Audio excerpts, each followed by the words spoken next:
The Inner Sanctum presents the Wednesday Whip Around. Hello everyone and welcome to the Inner Sanctum. It's the Wednesday Whip Around, another edition. I've got a very special guest joining me. We've got three this week, which is unheard of on the Whip Around. We've got three very special Sanctumers that wanted to be a part of this week because of a special topic we'll be talking about in a second. But I'm going to introduce the three stars. Jack Dobson, first of all, making his debut on the Whip Around. Mate, good to have you on board. Oh, mate, I'm feeling blessed to be here. First time, long time listener. Let's get into it. Long time listener, first time caller. Maddie Irwin, it's good to have you on for another edition of the Whip Around. You've become a regular. Oh, thank you. Thank you for having me. I can't get rid of me, so. Yeah, and a person we also can't get rid of is Thomas Grattan, who's here for another time. So, Grattan, it's good to have you on board, mate. Despite Anthony's best efforts, I am back for another week. We're going to start calling this the Wednesday Grattan Round. Everyone, it's good to have you this week. We wanted to do a special topic that's going to mainly dominate this Whip Round because it's such a special occasion. A couple of Sydney fans are here to celebrate the Buddy Franklin show. 1,000 goals, probably the last time ever we'll see it. He did it on Friday night against the Cats in sensational fashion with 20,000 people mobbing the ground. I'm pretty sure it was one of the most spectacular things I've seen in football and something we'll probably never see again. Jack, you were there, mate. Tell us through it and your experience on the night. Well, I drove up from Canberra, so 3-hour drive. I was sitting on it in anticipation for the entire day, going through my head, driving the whole way through wet weather. So the whole time I'm thinking it's going to be a wet footy game. There's absolutely no way that Buddy's going to get his hands on him. But something happened as soon as I got to the ground. I sat in my seat. There was just like an energy sort of in the air that you could just feel that something incredible was going to happen. It was all anybody was talking about. I was asking the security guard who was right behind me, what are you going to do, mate? He was like, we're not doing anything tonight. And when it happens, it's going to happen. There's nothing that's going to stop it. And it was incredible. Like I was talking about how like driving up, it was wet weather. It was like, I don't believe in a high power, but like, it was like the world was saying, let's hold off on this rain for a second, because it did not rain for the entire game until after the players came back out from the storm in the field. Honestly, and the moment itself, like when it happened, it's just, you'll never experience anything like that in your life. I will never have that experience again, but to be part of it is honestly it's going to be with me until the end of my days, something that I'll reflect, something that I'll tell my kids about in the future, grandchildren. I was there when Buddy Franklin kicked 1,000 goals and stormed the field with 25,000 other people. Yeah, it was just an unreal experience. Tell us running onto the field. How was that? Because never in our wildest dreams do we expect to run onto the field unless it's a kick-to-kick after a match without any of the players. But this is during the game. There's 6 minutes to go. Buddy's he's not even kicked the goal yet, and there's already hundreds of people running onto the field. Tell us through how that was about. So we kicked. So we kicked one in the first half. And so at that point, you're kind of thinking like, okay, like things need to start happening. And then he got a bit of a soft foot push in the back to help him get a free kick that would see him kick his second. And then when he kicked his third, sort of with a few minutes left to go in the third, you knew at that point that there would definitely be a fourth Buddy Franklin goal at some point in the night. Yeah. And I was sitting quite close to the fence, and everyone that was sitting elsewhere rushed down. And so it was a packed fence, just like you could not move a centimeter. I had all this room before, gone, just packed, overloaded with people, just ready, waiting, willing Buddy Franklin to kick his fourth. And then the emotion when it happens, it's almost out of body experience. Like something else takes over. You cannot control the sort of excitement, the adrenaline that's just going through you. And then you're just thinking, all right, where is the big man? I have to go and find him. And then 25,000 other people are thinking the exact same thing. And it's just, honestly, it's an incredible experience. Like, I'll never have that emotion again, I don't think, for as long as I live. No, it's something that I think a lot of people, and there's only been 6 people to do it. And it, besides winning a premiership, it's probably one of the more rarest things you can do in footy. And to have that, and to each and every one of us here that got to live through that moment at home, yourself at the ground, I'm sure that's a 10 times better experience. But I remember I was sitting on the couch all alone. Everyone's doing their own thing, and I'm just cheering like it was Port Adelaide. And we're not touching on them, but just the way I was cheering that on to get that done was sensational. And Gratz, I'm sure you were thinking the same, mate. Being a Sydney fan, you would have been up and about and hoping and praying that he was going to get that 4th goal. So just basically, much like yourself, fan, I'm just sitting on the couch in anticipation, right? And the fact is, Sydney were having a very good game, right? But I couldn't even focus on that. I was just focusing on Bud and hoping that he'd get to the milestone. Anyway, so he's got one at half time, and I'm thinking he just needs a good burst. I reckon he could do it. And then, wouldn't you know it, he got that burst. And there's this one moment, and I think late in the third, when just kicks it right, and everybody thinks, "Oh my God, is it happening?" And didn't make the distance, but just that moment where literally everybody was up and then down again. It got me feeling like it's coming. It may not be that moment, but it's coming. And sure enough, it did.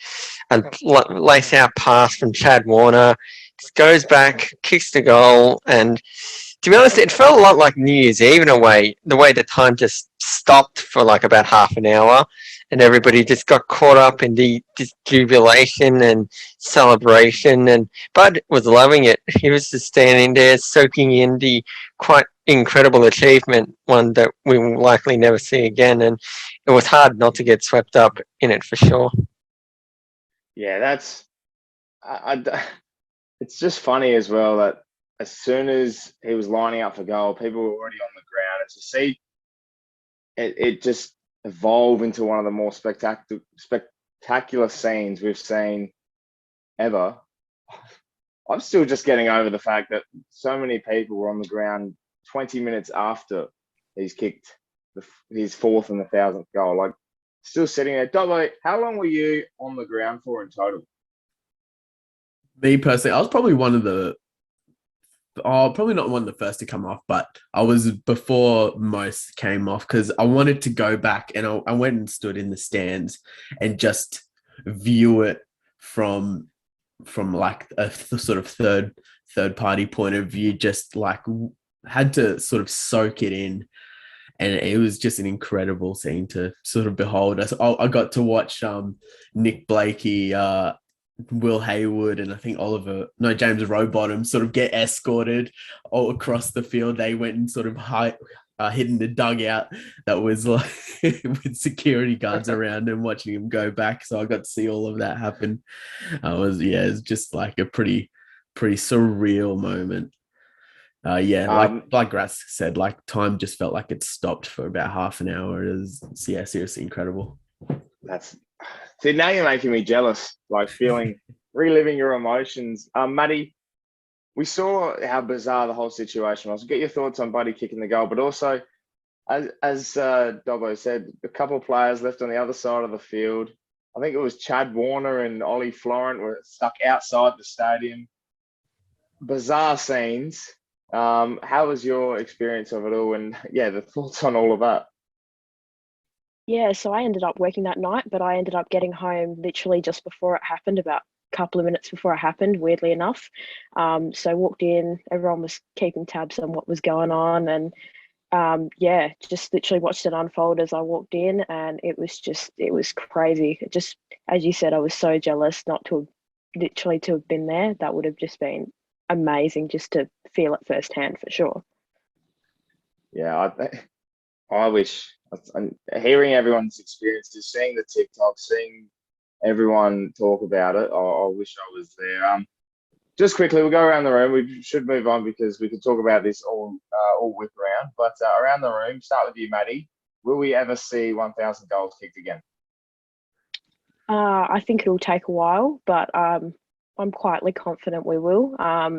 Maybe not the crop at the moment, but yeah, I think we'll. Gratz, what do you think, mate? Do you think we'll get another 1,000 goals kicked? I don't know. It's a very tough one. I mean, the game has changed so much since the days of when this has happened before. But at the same time, everybody always talks about how the game used to be so much higher scoring, and bags of 10 were commonplace, and kicking 100 was relatively common as well. But again, only 6 blokes have kicked 1,000 goals. You need to be a special type of player to reach such a magical milestone. Will it happen again? I like to think it will, but we're going to need that once in a generation player like Buddy, like Ablett, like Lockett. I reckon that's what we need to see such a magical milestone surpassed once more. Dobbo, what do you think, mate? Do you reckon we're seeing 1,000 goals again? Probably not in my lifetime, I dare say. It took 20 years, I think, something around abouts for the last one to happen. It'll probably take at least 40, I reckon, if it ever does happen again. Like Grant said, it's going to take a generational player to sort of achieve that heights. And probably going to have to rely on some evolution within the rules of the game, I guess, to sort of allow it to get to that point. So if I had to make a definitive guess, I'd probably say not. Yeah, I'm with you. I don't think we'll see it in our lifetime again. I think that's probably going to be one of the last things we see. We're definitely not seeing it from a Port Adelaide player, that's for sure. Let's move on to another big topic. Is the Cricket Women's World Cup that's happening at the moment. Australia take on the West Indies. So when this is posted, it actually will be today. It's going to be very interesting to see how it all pans out. Maddie, we'll start with you. No, Elise Perry for the girls. How do you think this one's going to pan out? Yeah, obviously it's a big out with the current form that she's sort of in at the moment. But I think we've done a lot this World Cup to really expose some of the younger players and sort of expose some of the other squad members. Obviously you can't sort of replace Elise Perry as such, but I do think we've got elements within the squad that can sort of still fill that gap. Obviously the West Indies, it's our opposition. They're not to be taken too lightly, and they've done really well this tournament. But I think obviously Brown will probably come in to partner with Schutt for her. So we just need to get more out of our batters, and I think we'll do all right, to be honest. Yeah, I'm quietly confident still that even without Elise Perry, girls will be able to get the job done. Grants, what are you thinking, mate? Is it going to hinder any opportunity for the girls to go back to back in this World Cup? Honestly, I don't believe they will, as this is a team which has won 7 on the trot, and it's very important to note that we are not a one player team. Like we have, obviously Meg Lanning has been leading from the front the entire competition, but so many players have shown how confident they are with bat and ball that I reckon, when one player goes down, one player steps up, and I believe that it will be no different against the West Indies tomorrow. Dobbo, they're saying that even with back spasms, Perry should get up on Sunday if the Aussies go through with the victory over the West Indies. Even if she doesn't, if say the Australia get the job done against the West Indies, do you still think if Elise Perry doesn't play in the final that Australia could go all the way? Absolutely. Elise Perry, she's a phenomenal player, but at the end of the day, she's just one player in a champion team. The Australian women's cricket lineup is unbelievably talented and much bigger than probably Elise Perry. Like Meg Lanning, Rachel Haynes at the moment, they are batting out of their skin. Even then, you've got the likes of Beth Mooney beneath her. The batting lineup itself is incredibly strong within the depth, and then the bowling attack as well. When you've got someone like as rapid as Darcy Brown coming in to replace Elise Perry, as an opening bowler, then the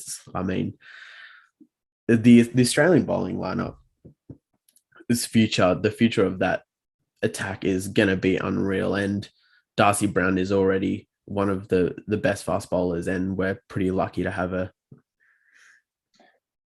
Yeah, I completely agree. I think the way the momentum is for the Australian cricket team as well is just outrageously good. That even one player dropping out, as good as a caliber that Elise Perry is, that momentum and that star power from everyone else is just going to carry us through. I think all the way to Sunday. And Elise Perry, if she plays Sunday, I think may as well just give us the cup before we even start. That's how good we're going at the moment. But one other, yes, guys, go on. I hope you haven't just mozzed them there, Ant. You know what? Probably have, but I've mozzed a lot of teams lately, and I'm happy to claim another one, but I hope not, because the girls thoroughly deserve it. I've been thoroughly enjoying watching women's cricket play because they are just outstanding to watch. Quickly around the room, I'm assuming it's all going to be yes, but Australia against the West Indies. How big are we winning? We'll start with you, Gratz. We're going to give us a simple 20-run win. You know, nothing too ridiculous. The West Indies bowling attack is still relatively strong, and I have no doubt on a semi-final stakes will be high, and the Aussies will need to bring their best to get the win. But I still think they can do it. Maddie? Yeah, I think it'll be the two bowling attacks going against each other. So it'll be relatively short, small total. But yeah, I think the Aussies will get it done.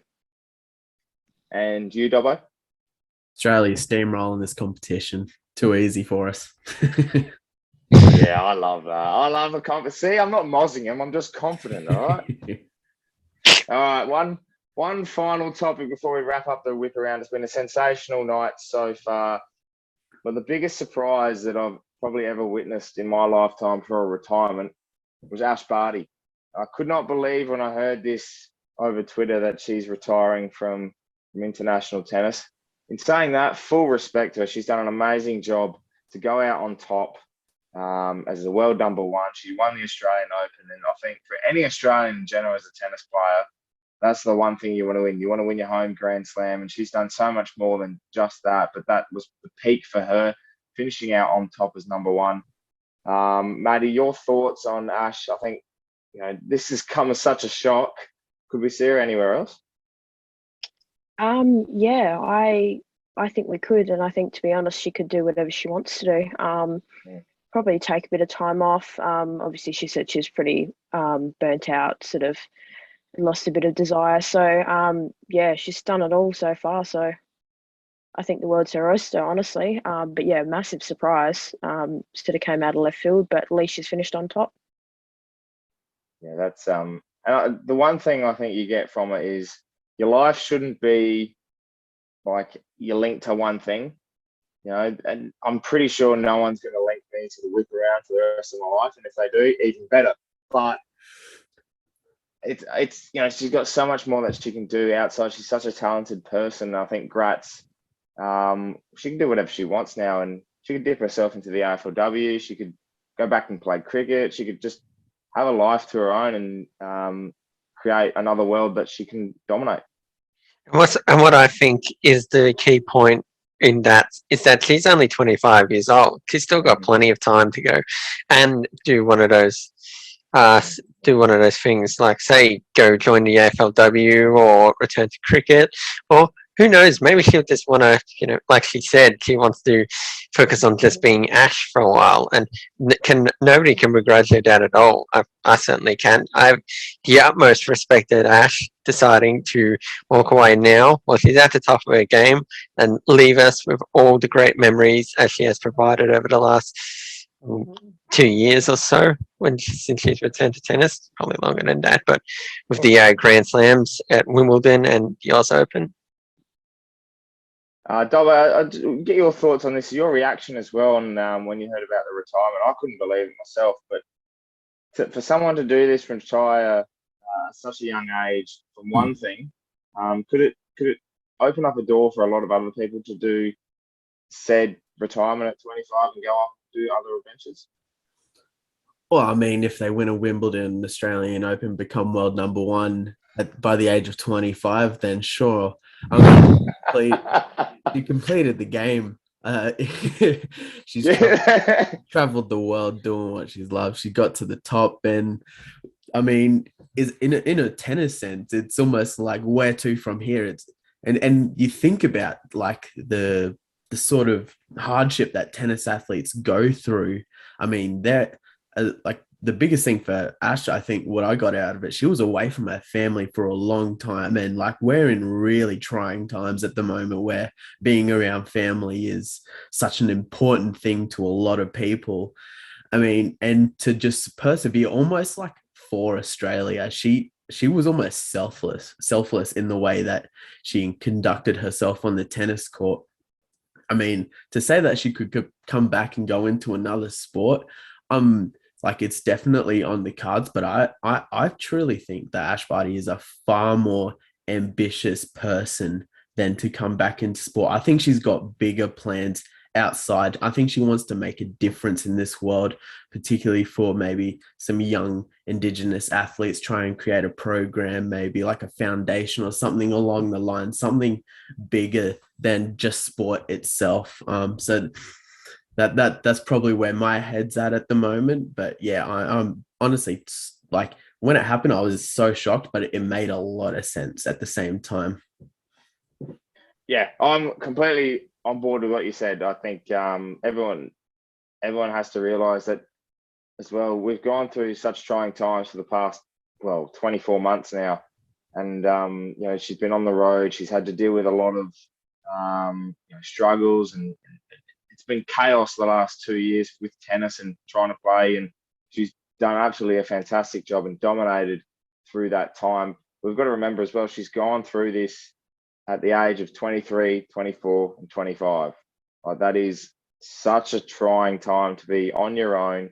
You're still doing a professional sport and you're dominating. But at the end of the day, you're going home, you're going to a hotel room, you're preparing. There's just no mental break.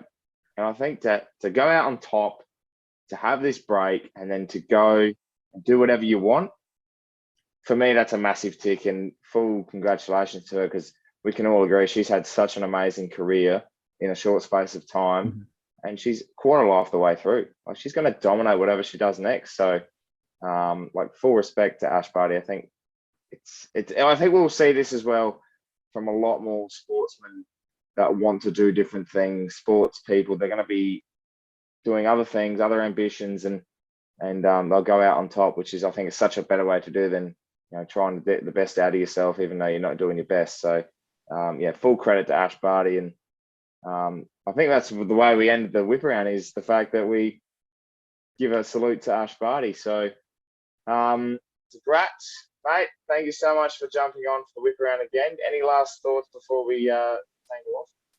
It's, just quickly, it's very hard for me not to think about Ash Barty winning the Oz Open when I look back at Barty's 1000, because it was a lot similar in a way, where it seemed like all of Australia was watching and all of Australia was jubilant and delirious in celebration for such a champion reaching the top of their sport. Yeah, that's a perfect way. Perfectly said, mate. Really appreciate being on the whip around tonight, and I'm pretty sure you'll be in my DMs later on to say you'll be on next week. Yep. Maddie, it's been a pleasure to have you on again. It's been fantastic to hear your thoughts. And any last words before we head off? No, just thank you for having me. Love doing this as usual. Yeah, you're catching up to Gratz on the old appearances on the whip around, so not too far away from another one, I'm pretty sure. And Dobbo, mate, you've been excellent on your whip around debut. I'm sure the NAB Rising Star might get a mention this week. Thank you very much. I've thoroughly enjoyed this debut, a little bit more than Tex Wanganeen might have enjoyed his. Sorry, I just threw that in there. No, thanks for having me. You're definitely not the sub tonight. And to everyone that is watching and enjoys the Inner Sanctum, make sure you go check out these guys. Fantastic content they produce on all the socials for the Inner Sanctum and the website. And Speaking of subs, subscribe to the channel. We'll see you next time for the Wednesday Whip Around.